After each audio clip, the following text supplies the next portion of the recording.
Good afternoon students. जैसा कि आप लोग जानते हैं ऑनलाइन क्लासेस चल रहे हैं। इसमें आज कक्षा 9 सामाजिक विज्ञान के अंतर्गत जो है, आप लोग जानते हैं कि इसमें इतिहास, भूगोल, राजनीति शास्त्र और अर्थशास्त्र या अर्थव्यवस्था, ये 4 भाग हैं, इनको पढ़ना है। तो उसी में जो अर्थव्यवस्था या अर्थशास्त्र, उससे संबंधित जो पहला पाठ है, पालमपुर गांव की कहानी। पालमपुर गांव की कहानी, ये ध्यान दीजिए, ये कोई सरल कहानी नहीं है। ये आपको समझने के लिए, अर्थव्यवस्था को समझने के लिए एक गांव को लिया गया है और उसी आधार पर, जैसे गांव है, उसमें हम जिस तरह से उत्पादन का काम करते हैं, व्यवसाय करते हैं, व्यापार करते हैं, उसी तरह से अपना देश करते हैं। देश को जानने के लिए हम एक गांव से समझते हैं। इसीलिए ये पालमपुर गांव की कहानी के द्वारा आपको जो है अर्थव्यवस्था से संबंधित कुछ गतिविधियों को आप समझेंगे। तो चलिए शुरू करते हैं। एक काल्पनिक गांव है पालमपुर। ये पालमपुर एक जो गांव है, एक काल्पनिक है। एक इस तरह के भारत में हजारों गांव हैं।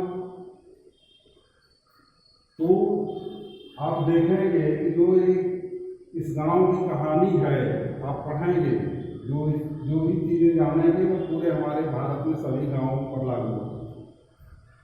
तो चलिए देखते हैं पालमपुर गांव। पालमपुर गांव है, वहाँ का मुख्य जो है, मुख्य गतिविधि जो है कृषि है, खेती।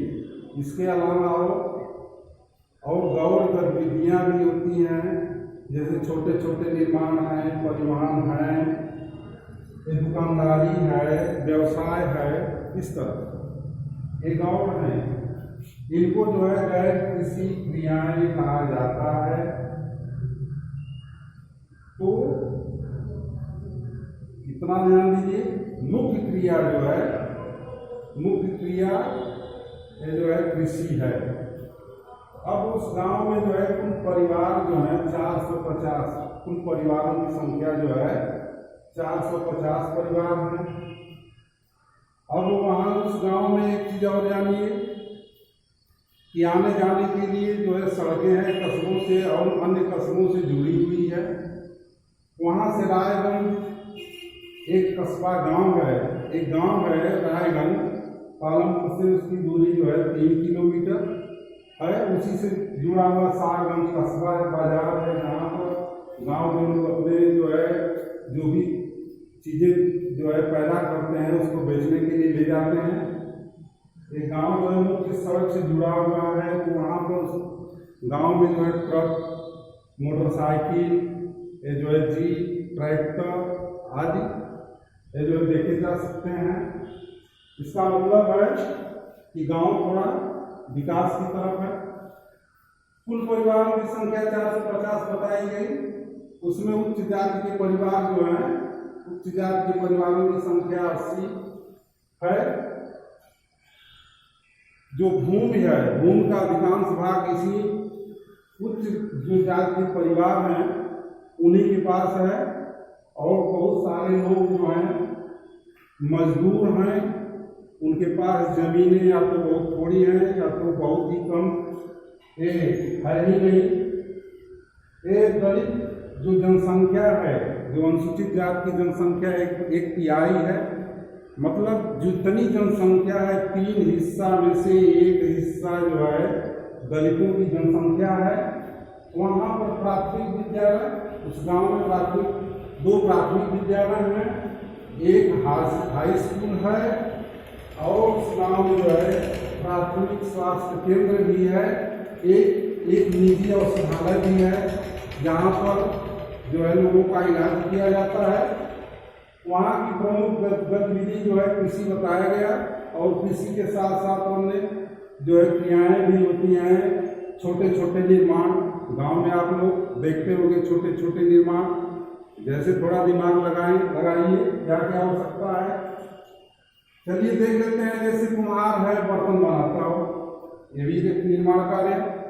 इसी तरह से ये बांस उसके जो है बांस उसके आप देखते हैं ये डलिया वगैरह है, इस तरह से ऐसे भी बनाया जाता है, गाँव में देखे हैं। छोटे छोटे ये जो है ये भी जान लीजिए कृषि से संबंधित गुड़ भी बनाए जाते हैं, आप लोग देखते हैं। ऐसा भी कार्य सब होता है कृषि से संबंधित, और जो कृषि से संबंधित नहीं है ऐसा। तो इसको याद रखिएगा, पाठ लंबा है और इसको जो है पूरा होने में ये चीज़ें को ध्यान रखनी पड़ेगी, बीच बीच में जरूरत पड़ेगी, आपसे पूछा भी जाएगा। ये मुख्य चीज़ें हैं ये जो बताइए। अब देखिए, अब गांव में हम ये जो है उत्पादन जो होता है, उत्पादन का मतलब पहला उत्पादन क्या चीज होता है, ये जो आवश्यकता जो भी आवश्यकताएं हैं उनको जो है पूरा करने वाली वस्तुओं को पैदा करना ही जो है उत्पादन कहलाता है। अब देखिए उत्पादन का संगठन, जो भी उत्पादन करते हैं कैसे करते हैं, किसके द्वारा करते हैं, ये हमको समझना होगा। किन चीजों के द्वारा जो है हम जो है उत्पादन करते हैं, जरा देखिए। सबसे पहले उत्पादन में हमको जरूरत पड़ेगी भूमि। भूमि नहीं रहेगी तो हम क्या उत्पादन कर सकते हैं, कैसे उत्पादन, जहां हम रह ही नहीं सकते। तो पहले तो सबसे मुख्य चीज है भूमि। ये भूमि की जरूरत होती है। भूमि के अंतर्गत ही जल भी आ जाता है, वन भी आ जाता है, जो खनिज पदार्थ जो होते हैं वो भी भूमि के अंदर ही यहाँ पर दिया गया है, भूमि के अंदर ही उनको माना गया है। जल जो जमीन से निकाला जाता है, ऐसे आप समझ लीजिए। दूसरा है श्रम। श्रम जो है ये लेबर, ये जो है श्रम दो तरह का होता है। एक होता है मानसिक श्रम, ये जो ज्यादा पढ़े लिखे होते हैं लोग वो कुछ ऐसे कार्य करते हैं, जैसे अभी एक शिक्षक हुआ, डॉक्टर हुआ, इस तरह से। और उस एक है शारीरिक श्रम, जो मेहनत जो है करके जो है शरीर की मेहनत के द्वारा जो है किया जाता है। तो हमको उत्पादन, किसी वस्तु का उत्पादन करने के लिए जो है भूमि की जरूरत होती है, श्रम की जरूरत होती है, और तीसरी चीज है भौतिक पूंजी। अबे जरा सोचिए, अगर पूंजी नहीं रहेगी तो हम कैसे उत्पादन करेंगे। भौतिक पूंजी, अब ये पूंजी जिससे जो है हम किसी चीज का उत्पादन करते हैं वो पूंजी मुख्य है उसमें। इसमें भी दो तरह की पूंजी होती है। एक तो है, जैसे आप जरा सोचिए, गांव में रहते हैं, जरा सोचिए कि हमको उत्पादन करने में कौन कौन सी चीजों की जरूरत होती है। अभी हमको खेती करनी हो तो उसमें हल की जरूरत होती है, ट्रैक्टर की जरूरत होती है, पंपिंग सेट की जरूरत होती है, ऐसी भी चीजों की जरूरत होती है। तो कुछ चीजें ऐसी होती है जिसका हम बार बार प्रयोग करते हैं, उत्पादन में तुरंत जो है वह समाप्त नहीं होता है, वही उसको जो कहते हैं, उसको हम अस्थाई पूंजी।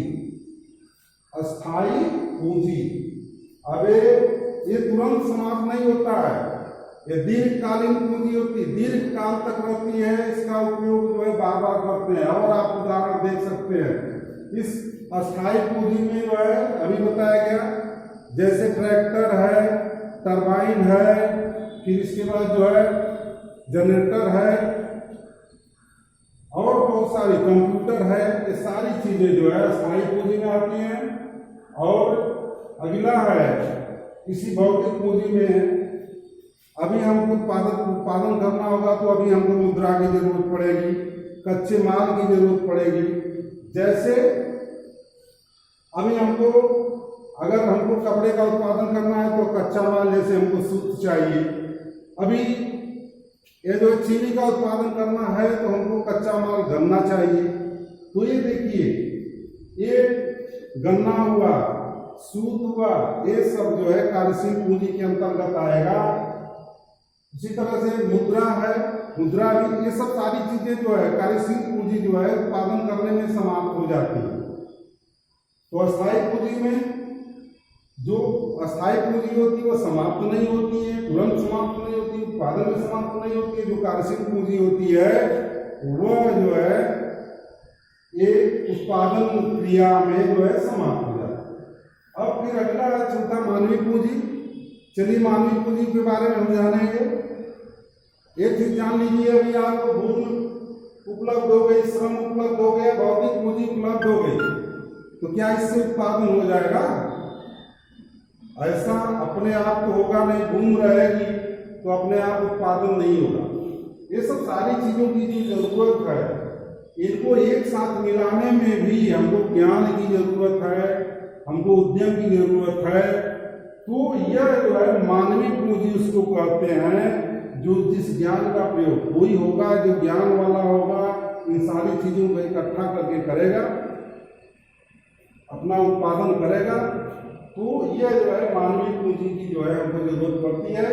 तो ये जान लीजिए उत्पादन कैसे होता है, भूमि, श्रम, भौतिक पूंजी और मानवीय पूंजी के द्वारा। चलिए धन्यवाद, फिर अगले वीडियो में मिलेंगे।